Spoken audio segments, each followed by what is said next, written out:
आप सभी लोगों का स्वागत है हमारे चैनल द एडवेंचर क्लासेस में। आज हम जो है एसएससी जीडी का 10 जनवरी 2022 का पेपर का एनालिसिस करने जा रहा हूँ। मैथ का क्वेश्चंस का सारा देखिए, पहला क्वेश्चन लिखा हुआ है, ये जो प्रश्न है सारे जो है 10 जनवरी 2022 के फर्स्ट शिफ्ट में सारा क्वेश्चन आया हुआ है। तो पहला क्वेश्चन यहाँ पर आया हुआ था कि एक व्यक्ति गंतव्य स्थान तक पहुंचने के लिए 4 अलग अलग रास्ते से साइकिल चलाता है। पूरी यात्रा के दौरान उसकी औसत दूरी क्या हो? देखिए, औसत गति, ये जो 4 रास्ते ए बी सी और डी है, अलग अलग रास्ते से उसने क्या किया है, गति साइकिल चलाया है। तो पूरी यात्रा के दौरान उसकी औसत गति क्या होगी? तो औसत चाल या गति, औसत चाल कुल दूरी बटा के कुल समय, अगर हम कुल दूरी निकाल ले और कुल समय निकाल ले तो हमारा निकल जाएगा। देखिए, तो दूरी तो निकल जाएगा लेकिन समय निकाल ले। देखिए, ये भी बात करती है, 30 किलोमीटर की दूरी 5 किलोमीटर प्रति घंटा की चाल से चल रहा है, तो कितना समय लगेगा? 6 घंटा लगेगा। समय पर दूरी बटा चाल, दूरी 6 है, चाल 5 है, 6 घंटा लगेगा। इसमें इनमें क्या लगेगा भाई?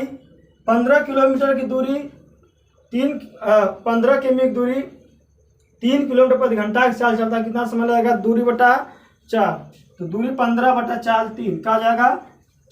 15/3, 5 घंटा समय लगेगा। सी वाले में क्या है कि 10 किलोमीटर दूर 2 घंटा में तय करता है, तो चाल का आ जाएगा 10/2, 5 किलोमीटर प्रति घंटा। और डी में क्या है कि 24 किलोमीटर की दूरी, गति क्या है? 4 किलोमीटर प्रति घंटा, समय कितना लगेगा? दूरी बटा चाल, 24/4 क्या हो जाएगा? 6 घंटा। क्या हो जाएगा? एक का सब घंटा में दिया हुआ, सब क्या है? तो औसत चाल हो जाएगा कुल दूरी बटा के कुल समय। औसत चाल हो जाएगा आपका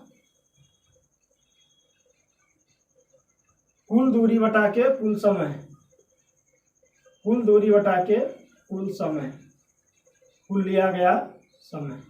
ठीक, तो कुल दूरी कितना है? 30, 15, 45, 10, 55, 20, 55, 20 कितना हो जाएगा आपका? 75, 4, देखिए 30, 10, 40, 30 हो गया, 10, 40 हो गया, 10, 50, 55, 55 और ये हो गया आपका 24।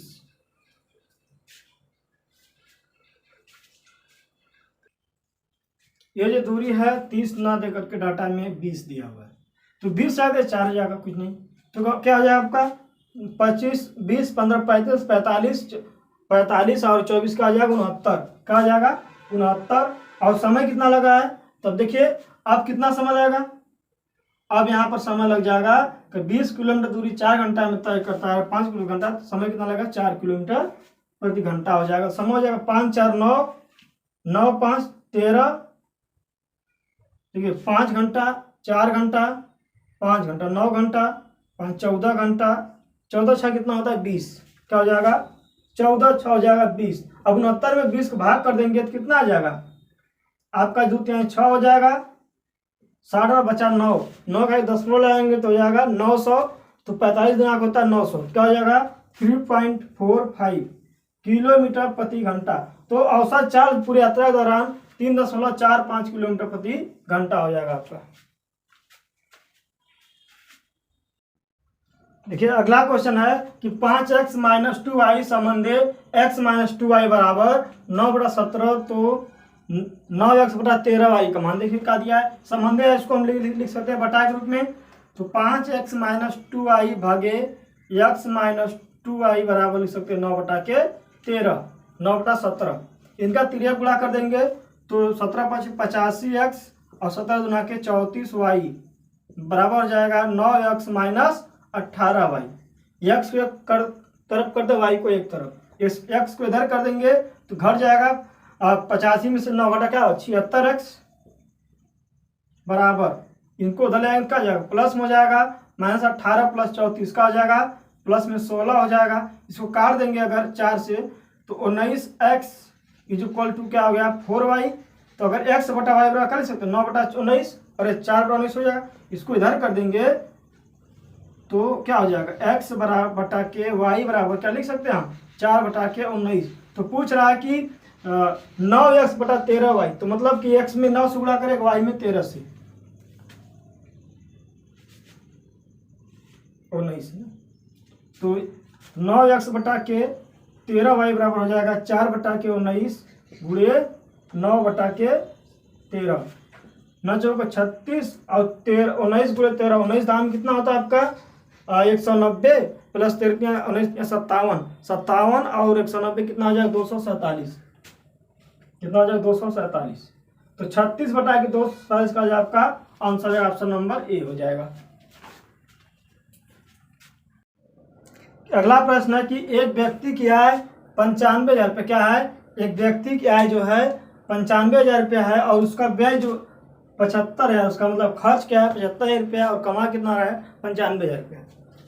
यदि उसके आय में 18% वृद्धि और उसके व्यय में 12% वृद्धि हो जाए तो उसके बचत में कितने परसेंटेज वृद्धि होगी। देखिए पहले आय कितना है 95,000 है, क्या है, अब 95,000 में जो 18% वृद्धि हो रही मतलब कि क्या हो जा रहा है पहले से अब जो है 118 हो जा रहा है। क्या हो जा रहा है 118 बटा 100, 18% वृद्धि मतलब क्या हुआ 118 बटा के 100, जीरो से जीरो कट गया। 950 में गुणा कर देंगे हम लोग 118 गुणे 95 कर देंगे तो आपका हमारा जाएगा 1121। देखिए 9 पचे 8 5 40 के 0, 5 कम 5 4 9, 9 5 कम 5 50। ठीक, देखिए 8 5 40 के 0 हो गया, 5 कम 5 4 9 हो गया, 5 कम 5 4 9। अब देखिए यहाँ 9 8 72 के 2 हो गया, 7 9 कम 9 7 16 के 6 आदमी के 1 9 कम 9 1 10, जोड़ेंगे 2 और 1 9 6 12 9 6 15 1 का आ जाएगा 16 1 1 2 और 2, मतलब कि हो जाएगा आपका 1 लाख 2 हो जाएगा, फिर 0 0 हो जाएगा, ठीक है 1 हो जाएगा 1 1 6 1 2 1, आपका हो जाएगा 1 1 2 1 हो जाएगा, उसके बाद ऊपर डबल 0, मतलब 1,21,000 रुपये हो जाएगा आपका बढ़ करके। अब जो है कि उनमें जब व्यय में कितना वृद्धि हो रहा 75% का मतलब 12% का, तो 75,000 गुणे 12 112 बटा 100 हो जाएगा, 1 0 से 1 0 0 से 0, 112 गुणे 75 करिएगा, 112 गुणे 75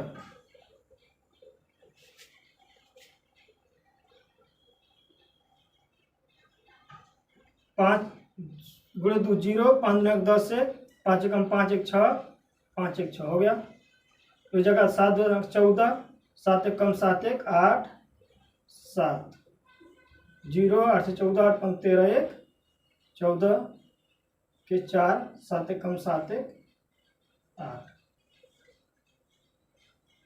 ठीक, अरे 6 4 10 के 0 हो जाएगा। अब 84 पर एक डबल 0, 84,000 का हो जाएगा, क्या हो जाएगा 84,000 रुपया। अब देखिए कितना बढ़ गया, वृद्धि कितना हुई, अब देखिए बचत इतना हो गया मतलब और कमाई इतना हो गई, तो वृद्धि कितने को भाई इनमें से घटा देंगे अगर हम 1 1 2 1 डबल 0 में से घटा देंगे 84,000 रुपया, 8 4 0 0 0 0 0 1 12 में 4 घटा 4 घटा 8, ये बच गया 10 मिले 2 और 1, ठीक, एक कट गया, मतलब कि आपका 28,100 रुपया आपका हो गया है। पहले कितना था, पहले जो है बचत कितना था, पहले 95,000 था और 75,000 का अगर खर्च करा था तो बचत क्या था, पहले कमा रहा था 95,000 और खर्च कर रहा था 75,000, मतलब बचत था पहले 20,000 का, कितना था पहले बचत था 20,000 का, अब कितने हो गया बचत 28,100 रुपये का, तो परसेंटेज कितना बचेगा भाई, तो इनमें देखिए कितना हुआ, इनमें से कितना जो है बचत में वृद्धि कितना हुआ, तो 28,000 है या 20,000 है, तो बचत में वृद्धि कितना 8,100 का हुआ, वृद्धि कितना हो गया, वृद्धि 8,100 मतलब 81,100 रुपया का हुआ वृद्धि हो गया। कितना पे कैसे वृद्धि हुआ है? 20,000 पे, तो परसेंटेज में निकालेंगे तो क्या होगा? 81,000 गुणे 100, 8100 उठा के 100 गुणे 20,000, 1,0,0,0,0,0,0, ठीक, 0। अब 81 भागे 2 कर देंगे तो 40 कितना आएगा? 5 आएगा। तो प्रतिशत बचत में परसेंटेज वृद्धि कितना आ जाएगा? 40.5। मैंने किया क्या? देखिए, पहले इतना कमा रहे थे, इतना बचा रहा था, तो यहाँ से इसका जो है 20,000 रुपये का कर रहा है, बचत कर रहा है, 20,000 रुपये का बचत कर रहा है। यदि इसमें आय में 18% वृद्धि हो रहा है, इसमें बचत में 12% है। अगर इसमें 18% वृद्धि कर रहे हैं तो इतना रुपया हो जा रहा है, और जब आय में इतना 12% वृद्धि करें तो इतना रुपया हो जा रहा है। तो अब देखिए, इतना से इतना के रुपया कमा रहे, इतना बचा रहे, तो भाई वृद्धि कितना, मतलब कितने बचा, कितना रहा है? अब इतना इसने बचत हुआ, अब कितना बचत हुआ? 88,000 रुपये का, और 28,000 का पहले बचत कितना था? 20,000 का। तो कह रहा कि कितने परसेंटेज ज़्यादा बचत हुआ? तो 20,000 था, अब 28,000 हुआ, कितना एक्स्ट्रा बचा है? तो 81,000 रुपया, मतलब 8100 रुपया एक्स्ट्रा बच रहा है, उसको निकालना है परसेंटेज में। तो गुणे 100 बटा के 20,000, तो 40.5% क्या हो गया? उसके बचत में वृद्धि होगी। ऑप्शन नंबर हो जाएगा सी। अगला प्रश्न है कि दिव्या ने एक कार 3,50,000 रुपये क्या खरीदा? दिव्या ने एक कार 3,50,000 रुपये में खरीदा और 4,35,000 रुपये में बेच दिया, तो उसका परसेंटेज लाभ कितना हो? देखिए, तो लाभ कितना हो? पहले 4,35,000 बेचा है, खरीदा कितना? 3.5 लाख। तो घटा देंगे उसमें से 4,35,000 में से माइनस कर देंगे 3,50,000, 0,0,0,5, 13 में से कर्ज लेगा, 13 हो जाएगा, 5 घटेगा 8, कट जाएगा, ठीक। मतलब 85,000 रुपये का लाभ हो रहा है, और 85,000 का लाभ कितना हो रहा है? 35,000 रुपये लाभ हो रहा है इसको। तो परसेंटेज लाभ बराबर का था, क्रय मूल्य गुणे 100 बटा के लाभ गुणे 100, लाभ गुणे 85,000 का लाभ हो रहा है, गुणे 100 बटा के विक्रय मूल्य क्या है आपका? 35,000, 3,50,000, 1 2 3 4, 1 2 3 4। अब 850 भागे 35 कर देंगे आप 500, 850 भागे 35, 35 गुना के 70, कटा बचा कितना? 15, फिर 0 ले जाएंगे, 35 चौक के 140, बचा कितना? 0, 0 बढ़ा देंगे, 10 ले जाएंगे, 35 दिया 105 होता है, तो 2 बार जाएगा, 35 गुना के 70, 3 बचा, फिर 0 हो गया। अब ये लगभग में 9 बार चल जाएगा, 8 बार, 24.28। अब इसमें दिया है सारा ऑप्शन, 21 दिया है, कोई 23 दिया है, 20 दिया है। इसका मतलब क्या आंसर हो जाएगा आपका? 24.3% आपका आंसर हो जाएगा। देखिए, अगला प्रश्न है कि एक लंबवृत्तीय बेलन का व्यास 14 सेंटीमीटर क्या है? एक लंबवृत्तीय बेलन का व्यास 14 सेंटीमीटर और उसका ऊंचाई क्या है? 2 सेंटीमीटर है। तो उसके वक्र पृष्ठ और संपूर्ण पृष्ठ क्षेत्रफल, वक्र पृष्ठ का होता है 2πr होता है बेलन का, और संपूर्ण पृष्ठ का आता है πr कोष्ठ में h प्लस r होता है, ठीक, 2πr।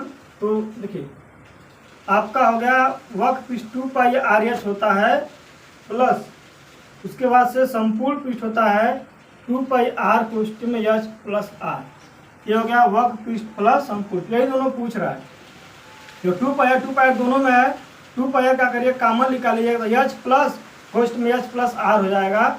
अब इसको हल कर दीजिए, 2h प्लस r हो जाएगा, 2 गुणे पाई का मान 22/7 गुणे r का मान देखिए, व्यास अगर आपका 14 सेंटीमीटर होता है, त्रिज्या क्या होती है? व्यास का आधा होता है, क्या जाएगा? 7 सेंटीमीटर हो जाएगा, 7, और यह ऊंचाई क्या है? 2 सेंटीमीटर, क्या 2 और 2 4, 7 11, इसको ये कट जाएगा 7 से 7, तो 22 गुना 44 गुणे 11, 44 गुणे 11, 44 दाम 440 प्लस, अरे 440 प्लस आपका 44, 440 प्लस 44 कितना हो जाएगा? 484 सेंटीमीटर।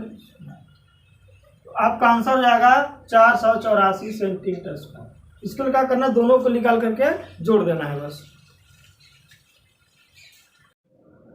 देखिए प्रश्न दिया कि एक शहर में भालुओं की जनसंख्या 3% प्रति वर्ष बढ़ रही, क्या है 3% प्रति वर्ष बढ़ रही है।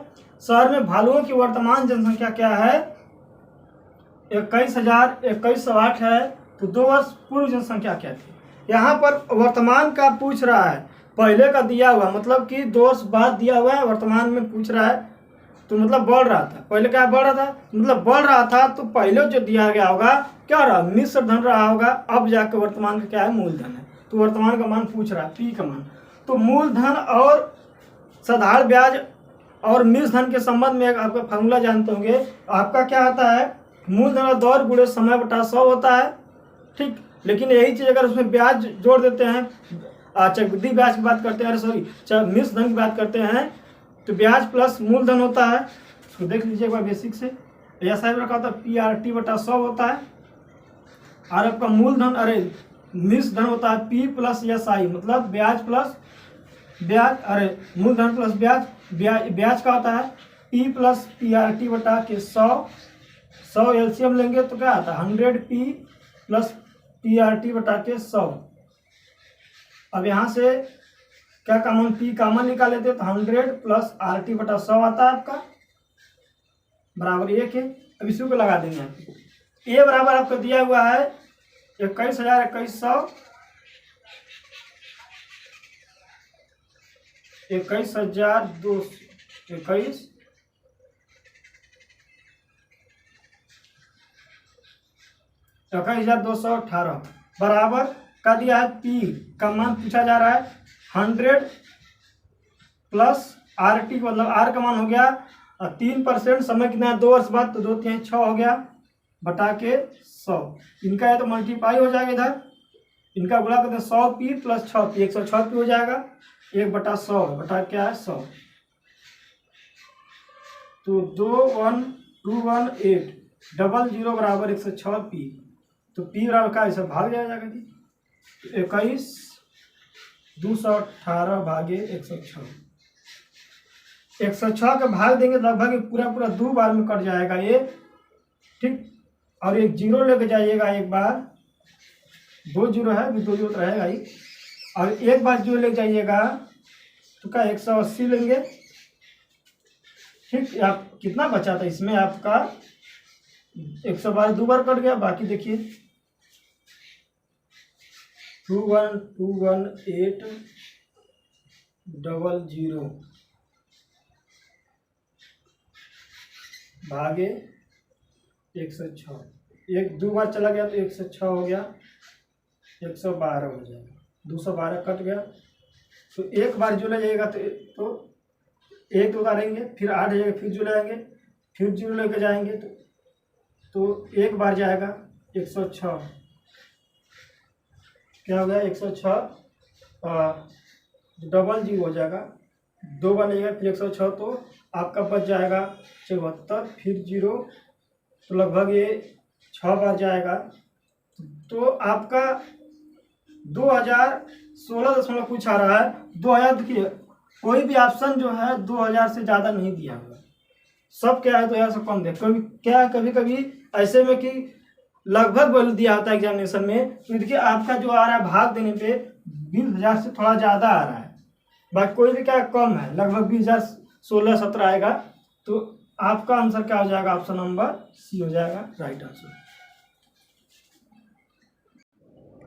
अगला प्रश्न है कि ए ने कुल 180 रुपया में 40 पेन खरीदा। ए ने जो है 180 रुपया में 40 पेन खरीदे और 180 रुपया में 2 दर्जन पेन खरीदा। तो 180 रुपया में 4 पेंसिल खरीदा और 180 रुपया में अलग 180 रुपया उनमें जो है 2 दर्जन पेन खरीदा। तो एक पेन और एक पेंसिल के मूल्य में अंतर क्या है। सबसे निकालते हैं हम लोग पेंसिल का मूल्य। पेंसिल का मूल्य क्या हो जाएगा आपका 180 रुपया में 40 पेन खरीदा, एक मूल्य कितना हो जाएगा 180 बटा के 40 कट जाएगा, 18 भागे 4 कर देंगे तो 4 चौक को 16, 4 5 20, कितना आ जाएगा 4.5 रुपया आ गया। कितना आ गया 4.5 रुपया। और आपका पेन का मूल्य कितना है 180 रुपये में 2 दर्जन पेन, 2 दिन मतलब का 24 पेन 180 रुपये में खरीदा जा रहा है। तो 180 भागे 24 कर देंगे। क्या कर देंगे 180 भागे 24 काट देंगे इसको हम लोग 12 से। 12 गुणे 15 180 होता है 15 12 9 24 15/2 क्या हो गया 7.5।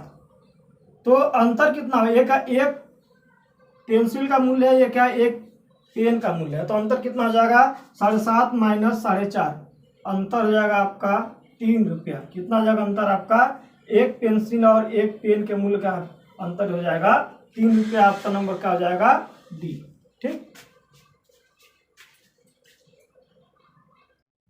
ठीक। अगला प्रश्न है कि ये अपने वेतन का 45% भोजन पर खर्च करता है और 5% दान में खर्च करता है। क्या है 45% भोजन पर खर्च करता है और 5% दान पर खर्च करता है।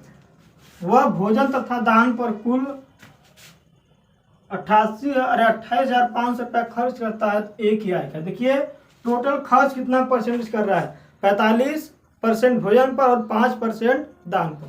टोटल खर्च कर रहा है 50%। 45 + 5 टोटल 50% खर्च कर दिया और 50% खर्च कितना के बराबर है 28,500 के। 50% बराबर आपका 28,500 है। तो कह रहा है कि टोटल आय कितना होगा 100%। तो 100% बराबर क्या हो जाएगा आपका 28,500 गुणे 50 + 100 0 से 0 कट जाएगा। आपका 2 गुना हो जाएगा, ये हो जाएगा आपका 2 गुना। मतलब यदि 50% इतना है तो 100% का हो जाएगा 2 गुना हो जाएगा। ठीक उसका 2 गुना हो जाएगा। तो आपका आंसर आ जाएगा 28 गुना के 56 और 5 गुना के 1000। तो 56 में क्या हो जाएगा 57,000। तो 100% हो जाएगा आपका 57,000। तो उस व्यक्ति की जो आय है व्यक्ति ए की आय जो है 57,000 रुपया हो जाएगा आंसर। ठीक है। अगला प्रश्न है कि ए एक पेंटिंग 12 दिन में कर सकता है। क्या है ए जो है एक पेंटिंग 12 दिन में कर सकता है। बी उसी को 8 दिन में, तो उसी पेंटिंग 8 दिन में, और सी जो है उसी को 10 दिन में कर सकता है। ठीक दिनों की संख्या लगभग ज्ञात कर, मतलब कि दिनों की संख्या लगभग में आ जाएगा। ठीक दशमलव आ जाएगा तो उसको सही लगभग रहेगा तो भी सही मान लिया जाएगा। जिनके द्वारा पेंटिंग की जा सकती है, तो दिनों की संख्या याद करिए जब कितने दिन में पेंटिंग की जा सकती है। ठीक यदि बी तथा सी दोनों एक साथ मिलकर एक दिन छोड़कर उसका साथ देते हैं। बी और सी जो है एक साथ मिलकर के एक दिन छोड़ करके ए का साथ देते हैं। उसका मतलब ए का यदि पहले दिन ए पेंट करना आरंभ करता तो पहले दिन ए आरंभ करेगा। तो देखिए यहाँ पर थोड़ा सा समझिएगा, देखने में सवाल बहुत बड़ा लग रहा है लेकिन बहुत ज़्यादा बड़ा नहीं है, ये बहुत सिंपल तरीका। देखिए यदि जो है एक जो है 12 दिन में करता है पेंट को, तो एक की क्षमता 1/12 हो गया। बी 10 दिन 8 दिन में कर रहा है, मतलब एक दिन में 1/8 भाग को काम को समाप्त कर लेगा। और सी जो है 10 दिन में कर रहा है तो 1/10 दिन का उसका एक दिन का काम हुआ। पहले जो एक काम करता है तो पहले दिन केवल अकेले काम करेगा, पहले दिन केवल अकेले काम करेगा। और दूसरे दिन देखिए तीनों मिल काम के दूसरे का दोनों काम करेंगे। तो क्या करिएगा पहले दिन का काम 1/12 हो गया, दूसरे दिन का ये दोनों का मिल के काम हुआ। क्या कि दोनों को जोड़ दीजिएगा। देखिए पहले तो 1/12 तो रहेगा ही, और जो दूसरे दिन होगा ये तो एक दिन का हुआ, ये आपका हुआ एक दिन का काम 1/12 हो गया। अब दूसरे दिन का दोनों तीनों मिलकर काम करेंगे तो जोड़ दीजिए 1/12 प्लस, अब यहाँ भी रहेगा क्योंकि ये तो अलग है और दूसरे दिन तीनों मिलकर काम कर रहे हैं ना। 1/8 प्लस 1/10 यहाँ से एलसीएम आएगा आपका 120, ये भी उसी में आ जाएगा। ये तो 120 का 10 हो गया आपका, 10 20 हो गया। ठीक है कितने बार जाएगा 15 बार जाएगा ना, 15 बार जाएगा। ये कितने बार जाएगा 12 बार जाएगा। तो क्या हो गया 35 12 हो गया 47,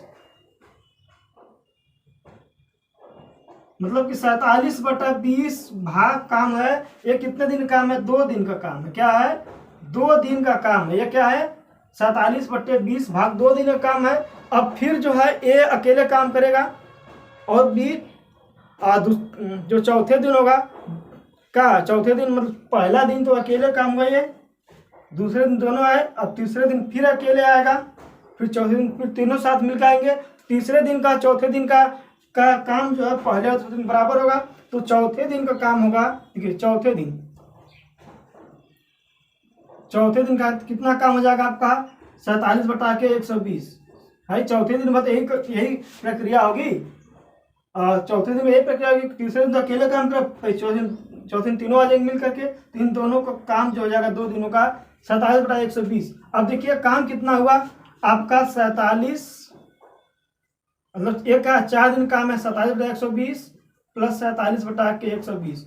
काम जो है आपका 47 94/20 भाग का काम समाप्त हो गया। अभी बचा है काम। अब जो 5वें दिन आएगा तो 5वें दिन क्या होगा? 5वें दिन जो है तीनों साथ में नहीं आएंगे, सिर्फ एक काम करेगा। तो 5वें दिन का काम का होगा 1/12 होगा। तो देखिए जोड़ देंगे 120 एलसीएम आएगा, तो 94 प्लस क्या 10 बढ़ जाएगा 104। देखिए अब ये अभी भी काम समाप्त नहीं हुआ है। देखिए इतना काम हुआ, तभी बचा कितना काम है? बचा काम कितना है आपका? 1 - 104/120। 104 में माइनस 120 100 क्या हो जाएगा? पूरा काम क्या 1 होता है, बचा कितना? 120 माइनस 104, तो आपका बच गया 6/16/120। मतलब कि 16/20 काम बचा हुआ है 5वें दिन के लिए। और 5वें दिन क्या करेगा? 5 दिन तो पूरा समाप्त हो गया, तो अभी इसको तो अकेला काम कर ही लगा। ये 5 दिन तो काम हो गया। देखिए 2 दिन का इतना काम था और 2 दिन का ये काम था, 4 दिन में इतना काम हुआ और 5 दिन में इतना 104/120 भाग समाप्त हो गया। तो 5वें दिन 5 दिन का काम समाप्त हो गया 4/20। अब देखिए बचा कितना है? 16/120। और 5वें दिन का है, तीनों मिलकर काम करेंगे और तीनों मिलकर जो है 47/120 काम समाप्त कर रहे हैं। तीनों मिलकर के 47/120 काम समाप्त कर रहे हैं। और 5वें दिन के लिए क्या है? सिर्फ 16/120 काम बचा हुआ है। ये काम बेसिक कर सकते हैं, लेकिन काम कितना कम है। काम तो बेसिक कर सकते, लेकिन काम ही कम यहाँ पर है, तो भाई जल्दी समाप्त हो जाएगा। कितना जल्दी समाप्त होगा? देखिए ऊपर 48 है, ये तो खत्म हो गया। 16×3 = 48, लगभग दिन का आधा बाद में 0.3। तो टोटल कितना हो जाएगा? 5 दिन तो था ही, प्लस 0.3 हो गया। भाई 5 दिन पूरा हो गया था आपका, प्लस आपने जो 0.3 बचाए, तो 5.4 दिन में क्या हो जाएगा? लगभग 5.4 दिन में क्या हो जाएगा? आपका काम समाप्त हो जाएगा। देखिए अगला प्रश्न है कि 5 महिलाएं एक काम को 8 दिन में करती हैं। क्या है?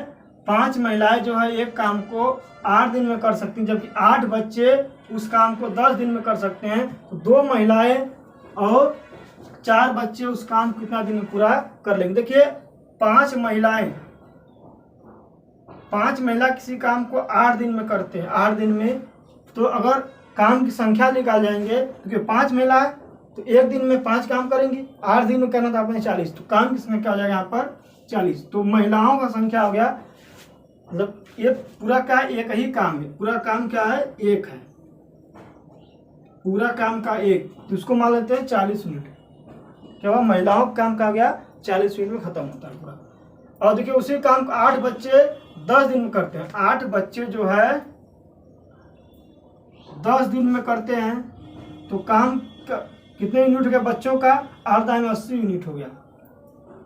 इसका तो काम समान है, बच्चों के लिए 80 यूनिट हो जा रही है और महिलाओं के लिए 40 यूनिट में खत्म है। मतलब महिलाएं क्या है, इनके काम का डबल क्षमता क्या है? महिलाओं की क्षमता क्या है? देखिए 40 यूनिट में काम खत्म कर, ये बच्चे का है 80 यूनिट ले रहे हैं, तो महिलाओं की क्षमता क्या है? 2 गुना है। तो अगर जहाँ पर एक बच्चा हो या फिर एक महिला हो, एक महिला के बराबर क्या ले सकते हैं? 2 बच्चा।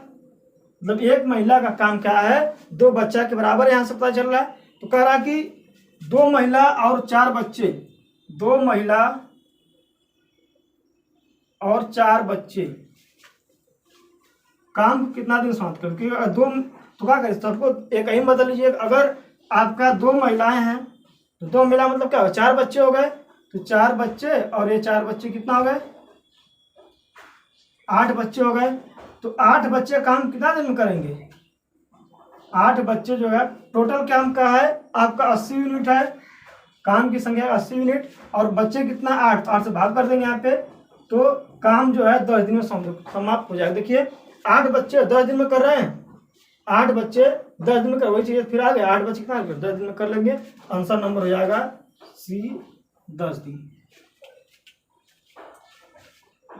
ये अगला सवाल दिया है, कड़ी में 8 और 6, कड़ी में 18, कड़ी में 21 का चतुर्थानुपात मतलब चौथा अनुपात को देखिए इसको कैसे लिखा था, चतुर्थानुपात मतलब 6 संबंध कड़ी में 8, डबल संबंध बराबर कड़ी में 21 संबंध चौथा संबंध क्या है, चौथानुपात। इसके लिए क्या करते हैं, बाहर वाले पद का बाहर वाले पद से गुणा करते हैं, अंदर वाले पद का अंदर वाले, दोनों का करते बराबर कर देंगे। यहाँ काम आते हैं x, तो कड़ी में 6 गुणे x बराबर कड़ी में 8 गुणे कड़ी में 21।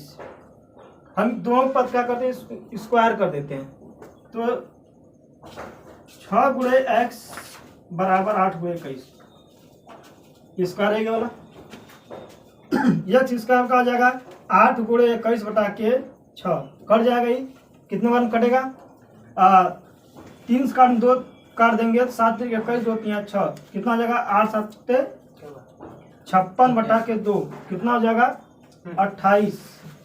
अब x स्क्वायर का वैल्यू 28 दिया है, तो x का मान कितना हो जाएगा 2 कड़ी में 7, 7 चौके 2 का वर्ग हो गया 4, 4 7 28, तो आंसर आपका हो जाएगा 2 कड़ी में 7।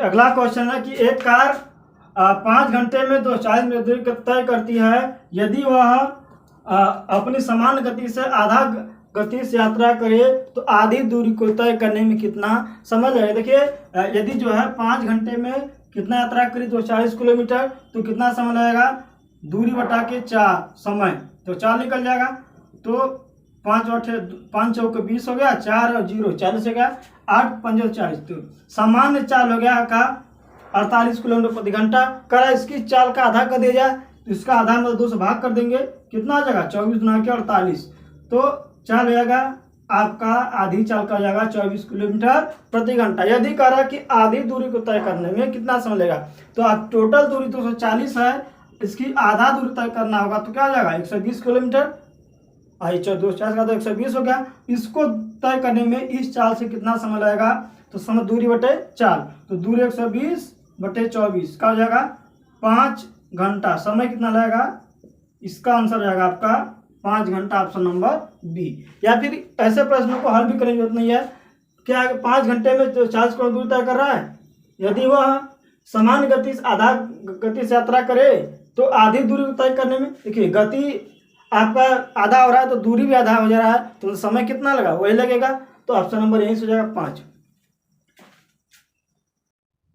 अगला प्रश्न है कि एक दुकानदार अपनी वस्तुओं पर 40% का छूट देता, क्या करता है कि एक दुकानदार जो है अपनी वस्तुओं पर 40% का छूट देता है, उसके बाद भी 20% का लाभ देता है। देखिए लगाते हैं 40% का छूट मतलब वस्तु कितना में बेचा गया 60% पर, भाई x का 60%, x गुणे 60 बटा 100, 40% छूट मतलब क्या 60% बेचा गया, उसके बाद भी 20% का लाभ होता है, मतलब ये 40% का छूट के बावजूद भी है x 20% का लाभ होता है, मतलब 20% लाभ के बराबर है, तो 20% लाभ मतलब क्या हुआ 120 बटा के 100 क्या हुआ। देखिए अगर अंकित मूल्य आपका x मानते हैं, क्या मानते हैं अंकित मूल्य आपका x मानते हैं, ठीक, देखिए इसको मानते हैं हम, अगर हम अंकित मूल्य मान लेते हैं x, क्या मान के चलते हैं हम लोग x रुपया, इस अंकित मूल्य पर आपको क्या दिया था छूट दिया जाएगा, इसका 40% क्या होगा, इसका 40%, तो x का 60 बटा के 100 बराबर क्या है, उसके बाद ही 20% का लाभ होता है। 20% लाभ मतलब क्या हुआ, लाभ किससे मिलेगा क्रय मूल्य पर, तो क्रय मूल्य देखिए लाभ किससे मिलेगा आपको? क्रय मूल्य पर मिलेगा। तो कितना लाभ मिल रहा है? 20%, मतलब कि 120/100। देखिए 0 से 0 कट गया, 1 0 से 1 0, तो 2 6 12 कट गया। तो x बराबर होगा आपका क्रय मूल्य गुणे 2, क्रय मूल्य गुणे 2। इसका मतलब है कि अंकित मूल्य क्या है? x का अंकित मूल्य। इसका मतलब यह है कि अंकित मूल्य जो है क्रय मूल्य का 2 गुना है। क्या है? क्रय मूल्य का 2 गुना है। देखिए अंकित मूल्य बराबर 2 गुणे क्रय मूल्य, मतलब कि अंकित मूल्य क्या है? क्रय मूल्य का 2 गुना है। तो उसके बाद करें, यदि 2400 रुपया अंकित मूल्य वाली वस्तु के लिए दुकानदार को कितना क्रय मूल्य देना पड़ेगा? यदि आपका अंकित मूल्य जो है 2400 रुपया है, तो आपका क्रय मूल्य कितना होगा? जबकि यहाँ से ये पता चल रहा है कि अंकित मूल्य क्या है? क्रय मूल्य का 2 गुना है। तो यदि आपका अंकित मूल्य क्या है? 2400 रुपया, तो क्रय मूल्य का उसका आधा हो जाएगा। तो आपका क्रय मूल्य हो जाएगा 2400/2, 1200 रुपया आपका आंसर हो जाएगा। देखिए अंकित मूल्य पर 40% बट्टा देने पर, 40% बट्टा है, छूट देने पे 20% का लाभ भी होता है। केवल का 20% का लाभ, मतलब 40% लाभ, तो 60% में बेचा गया। अंकित मूल्य गुणे 60/100, ठीक, बराबर है क्रय मूल्य पर के उस पर क्या होता है? 120% का लाभ होता है। लाभ कहाँ होता है? क्रय मूल्य पे। तो क्रय मूल्य का 20% लाभ है, तो क्या लिख देंगे? 120/100। तो कट जाएगा आपका ये पूरा का पूरा 2 से, ये पूरा कट गया 60 - 120। तो x मतलब क्रय अंकित मूल्य 2 गुणे क्रय मूल्य। इसका मतलब अंकित मूल्य क्या? क्रय मूल्य का 2 गुना है। फिर आगे बोला कि 2400 रुपये अंकित मूल्य वाली वस्तु को खरीदने के लिए कितना क्रय मूल्य देना पड़ेगा, ठीक। तो यदि अंकित मूल्य आपको 2400 रुपया है, तो क्रय मूल्य उसका आधा हो जाएगा। तो आपका क्रय मूल्य हो जाएगा 1200 रुपया। ऑप्शन नंबर हो जाएगा सी, 1200 रुपया। अगला प्रश्न है कि एक व्यक्ति स्कूटर द्वारा 64 किलोमीटर प्रति घंटा की चाल, कितना चाल से? 64 किलोमीटर प्रति घंटा की चाल से एक निश्चित दूरी तय करता है, ठीक। उसके बाद साइकिल चलाकर 16 किलोमीटर प्रति घंटा की चाल से आरंभिक स्थान पर आ जाता है। तो पूरी यात्रा के लिए औसत चाल, देखिए यहाँ से यहाँ जाता है दूरी, ठीक। कितना चाल जा रहा है? स्कूटर से 64 किलोमीटर प्रति घंटा की चाल जाता है। फिर यहाँ से साइकिल चलाकर यहाँ फिर चलाता है उसके स्थान पर 16 किलोमीटर प्रति घंटा की चाल से। तो कह पूरी यात्रा के दौरान औसत चाल। तो औसत चाल का क्या होता है? कुल समय बटा के, अरे कुल दूरी बटा के कुल समय। तो कुल दूरी कितना? देखिए x इधर से है, x इधर से है, तो x + x टोटल दूरी होगा 2x, ठीक, कुल दूरी। और कुल लिया गया समय, देखिए समय कितना? दूरी बटा चाल। तो अगर ये वाला कितना चला? x चाल से चल रहा है और 24 किलोमीटर घंटा की चाल से x दूरी को चलेगा, तो x बटा के 24, अरे 64 प्लस, और जो साइकिल से चल रहा है वो कितना चल रहा है? वो भी x दूरी को चल रहा है। कितना चाल से? 16 किलोमीटर घंटा की चाल से। तो इनका समय कहाँ जाएगा? कुल दूरी बटा कुल लिया गया समय। तो समय का या दूरी बटा चाल, दूरी x है, चाल कितना है? 16, तो x बटा 16। इनको हल कर देंगे, आंसर हो जाएगा 16 64 कल से 64 हो जाएगा। एक बार जाएगा ये, 4 बार जाएगा, 16 × 4 = 64, 4x जाएगा। अपान में क्या है? 2x। तो क्या हो गया? 2x अपान 5x बटा 64। अब देखिए ये मल्टीप्लाई होगा ऊपर जाके, तो 2x गुणे 64 बटा के 5x, कट जाएगा x से x, 64 गुना के 128/5 भाग देंगे। 2 × 5 = 10, क्या से बचा? 2 और 2 28 हो गया। तो 5 बचा 25, 3 बचा शेष 28 में से, तो 10 वाले आएंगे, 5 × 30। तो पूरी यात्रा के दौरान हो जाएगा चाल औसत चाल 25.6 किलोमीटर प्रति घंटा हो जाएगी औसत चाल। ऑप्शन नंबर ए हो जाएगा। अगला प्रश्न है कि 5 घंटियां 9 बजे एक साथ बजती, क्या है? 5 घंटियां 9 बजे एक साथ बजती हैं। ये 12 सेकेंड, 18 सेकेंड, 24 सेकेंड, 36 सेकेंड तथा 45 सेकेंड के अंतराल पर बजती हैं। तो पुनः एक साथ कितने बजे बजेंगे? ऐसे प्रश्न जब भी आ जाए उसका क्या निकाल देना आप लोग को? LCM निकाल देना, ठीक। तो क्या करना? देखिए 12 सेकेंड, तो 12, 18, 24, 36, 45 सबका क्या निकाल दिया? LCM निकाल दीजिए। 2 से काट दिए पहले, 2 छक्का 12, 2 9 18, 12 9 24, 18 9 36, 45 आपका नहीं कटेगा। फिर 2 से काटिएगा, 3 बार में चला जाएगा ये 9, और ये 6 बार, ये 9 और ये 45। फिर आपको 2 बार जाएगा, ये 3 रहेगा, ये नहीं कटेगा, 9 भी उतर जाएगा, 2 3 6, फिर 9 उतर जाएगा, अब 45 का हो जाएगा, उतार दीजिए। अब 2 से नहीं जाएगा, कितने जाएगा 3 से, तो 3 एक कम, 3 1 हो गया, 3 3 के 9, फिर 1 हो गया, फिर 3 3 के 9, 3 से देखो तो 15 3 15। अब 3 से जाएगा ये 1 1 1, और यहाँ भी 1, और यहाँ पे 5 3 15, 5 हो गया। अब 5 से जाएगा तो 1 बार जाएगा, कट जाएगा, पूरा क्या हो गया, 1 बार। तब तक ले जाते हैं, तब तक क्या हो जाए, लास्ट की पूरी संख्या क्या आ जाए, 1 ना आ जाए। अब सबका मल्टीप्लाई कर दीजिए। देखिए जब पता है, अभी देखिए सब कुछ सेकेंड में दिया हुआ है, 2 गुना के 4, गुना के 8, 3 के 24, 72, 72 5 होता है आपका 360, 72 गुणे 5 करेंगे तो आएगा 360। इसका मतलब कि 360 सेकेंड के बाद क्या होगा, पुनः मिलेंगे। कितने सेकेंड बाद, 360 सेकेंड बाद। तो अगर इसको मिनट में बदल देगा, 6 मिनट बाद मिलेंगी। कितने मिनट बाद मिलेंगी, घंटियाँ पुनः जो है 6 मिनट के बाद मिलेंगी। देखिए पहले घंटी कितने बजे था, 9 बजे, तो अब कब बजेगा, साथ में 9:06 पे एक साथ बजेंगी। देखिए 9:08, 90, 8 मिनट, 5 मिनट, 6 मिनट। देखिए ऑप्शन नंबर सी जो है 9.06 से मतलब 9:06 पे घड़ियाँ पुनः एक साथ बजेंगी।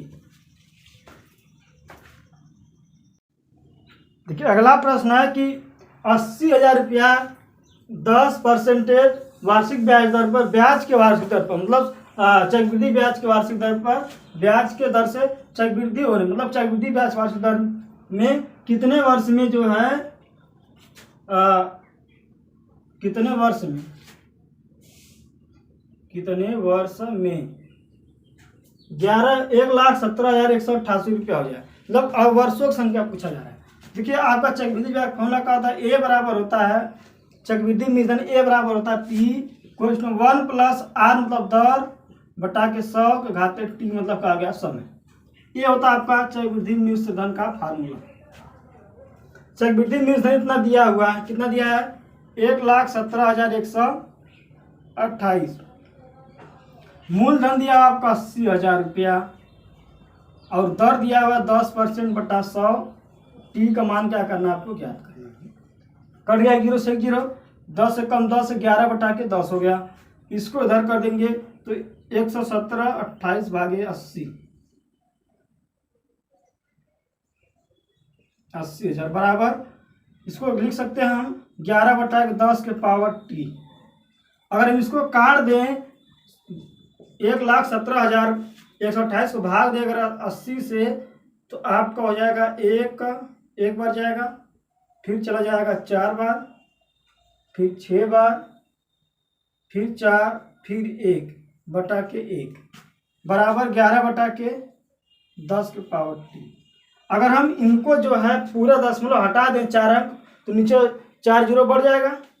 तो इसको लिखना अगर हो तो दशमलव हटा देते हैं तो 4 6 1 4 बटा के 1 पर 4 जीरो बराबर 11 बटा के 10 के पावर टी।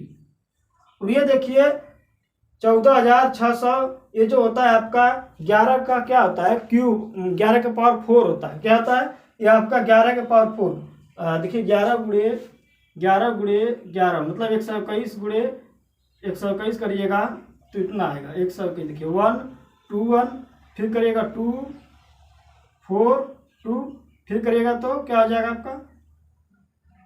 आपका हो जाएगा 1 2 1। देखिए 1 4 6 4 1।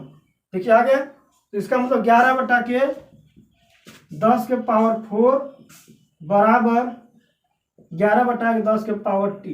अब देखिए घातों को तुलना कर देंगे, आधार समान है तो घात क्या आ जाएंगे, बराबर हो जाएंगे। तो टी का मान हो जाएगा आपका 4 वर्ष। तो समय हो जाएगा आपका 4 वर्ष। कितना समय हो जाएगा आपका, कितने समय में इतना रुपया हो जाएगा, तो 4 वर्ष में इतना रुपया हो जाएगा। ठीक,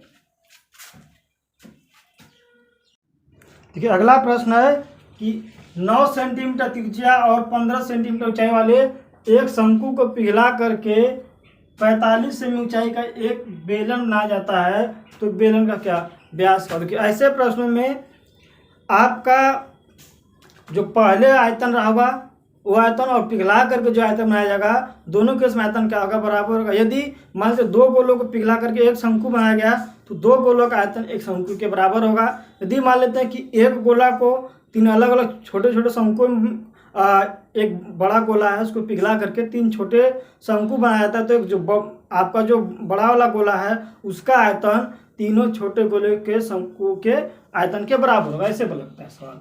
ठीक है, क्या कहा जा रहा है कि 9 सेमी त्रिज्या का एक शंकु का आयतन क्या होता है, बस क्या होता है, आयतन बराबर होता है। आयतन क्या होता है शंकु का 1/3 पाई स्क्वायर एच, 1/3 शंकु का आयतन होता है 1/3 पाई आर स्क्वायर एच। पाई का मान क्या होता है 22/7। आर स्क्वायर मतलब आपका 9 सेंटीमीटर दिया त्रिज्या, 9 × 9, ऊंचाई कितना दिया हुआ है 15।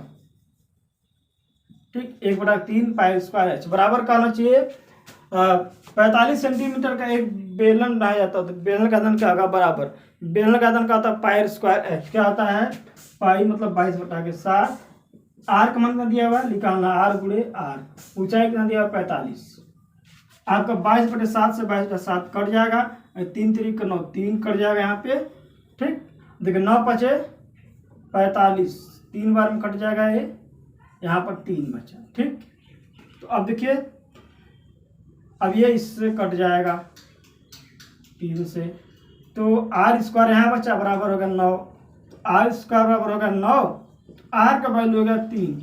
तो अभी यहाँ पर हमको पूछ रहा है व्यास, ये क्या त्रिज्या है, क्या निकला है, तो व्यास क्या होता है त्रिज्या का 2 गुना होता है, 2 × 3 कितना जगह 6 सेंटीमीटर, तो इसका त्रिज्या हो जाएगा आपका और व्यास 6 सेंटीमीटर हो जाएगा। ठीक, यहाँ देख करके मत मान लीजिए 3 सेंटीमीटर गलत हो जाएगा। क्या है व्यास पूछ रहा है, तो व्यास का होता है त्रिज्या का 2 गुना, ऑप्शन नंबर हो जाएगा सी। देखिए अगला प्रश्न है कि मोहन एक टेबल को 2800 रुपये में बेच रहा है। क्या है, इतना बेच रहा है। यदि उसका लाभ जो 18% क्या हो, लाभ 18%, तो क्रय मूल्य क्या होगा। आपका लाभ किस पर होता है, क्रय मूल्य पर। तो कितना हो रहा है क्रय मूल्य पर लाभ 18%, तो x × 18% मतलब क्या हो गया 118/(x/100) बराबर क्या है 2832। किसी वस्तु को इतना रुपये में बेचने पे इतना का लाभ होता है 18%, मतलब आपका क्रय मूल्य और पर लाभ कितना 18% बराबर क्या हो रहा है 2832। तो गुणा हो जाएगा धारा के, तो x बराबर हो जाएगा 2832 पर 00 बटा के ये जाके भाग जाएगा 118। आपका ये कट जाएगा आपका 2399.15। ठीक, इसको काटेंगे तो फिर आपका ये 2 बार में जाएगा, लगभग में 2 बार। ठीक, तो आपका आंसर कितना हो जाएगा, लगभग में 2400 रुपये आपका आंसर हो जाएगा।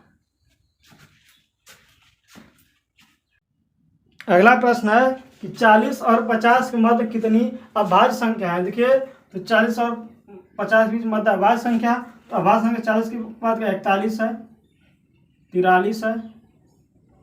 ठीक, फिर क्या है 47। बाकी सारी संख्या क्या है भाज्य। देखिए 42, 44, 46, 48, 49 सब क्या है भाज्य संख्या। 3 जो है आपकी क्या है अभाज्य संख्या। तो ऑप्शन कितना जाएगा, ये हो जाएगा आपका आंसर 3। कितनी अभाज्य संख्या है 40 और 50 के बीच में, तो 3 अभाज्य संख्या। अभाज्य संख्या है वह संख्या होती है जो किसी भी संख्या से भागा नहीं जा सकता, स्वयं एक और स्वयं के अलावा किसी भी संख्या से भाज्य न हो, क्या कहलाती है भाज्य संख्या है। बस ये रहा आज का आपका पेपर का एनालिसिस। यदि आप लोग को अच्छी लगी वीडियो तो वीडियो को लाइक कीजिएगा। यदि जो दोस्त आज चैनल पर नए जुड़े होंगे उन सभी से रिक्वेस्ट है चैनल को सब्सक्राइब कर लें और बेल आइकन दबा लीजिएगा, जिससे हमारे नए वीडियो को आपको आसानी से मिल जाए। आपके लोग के सब्सक्राइब करने से हम लोग क्या होते हैं और ज़्यादा कंटेंट लाने के लिए मोटिवेट होते रहते हैं। सभी लोग बहुत बहुत धन्यवाद।